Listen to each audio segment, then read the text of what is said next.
तर वाघाची शिकार तस्करी करणाऱ्याला दिसता क्षणी गोळ्या झाडा. आमदार मिलिंद नार्वेकर यांनी सभागृहात ही लक्षवेधी वाचली आहे.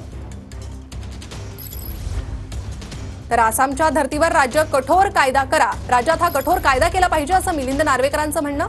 वाघाची शिकार तस्करी करणाऱ्याला दिसता क्षणी गोळ्या झाडा.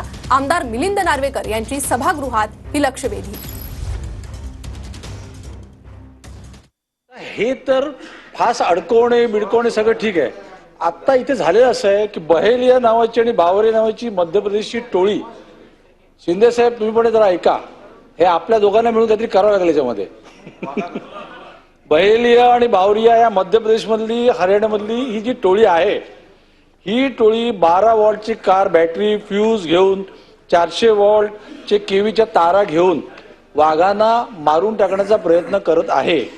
आता इथेच कितीतरी वाघ आपण बसलेले आहोत असं आपण म्हणतो. सगळ्या वाघांनी मिळून आता आपण असं म्हणतो की वाघांनी माणसाला मारला तर तुम्ही लगेच म्हणतो की त्याला मारा. मग आता माणसं जेव्हा त्याला मारायला लागली तर माणसांवर काय कारवाई आहे ह्याच्यावर काहीतरी ते विचार करा. प्रश्न सर्वांनी मिळून करा. प्रश्न आसाम सारखा कायदा आपण आणणार का?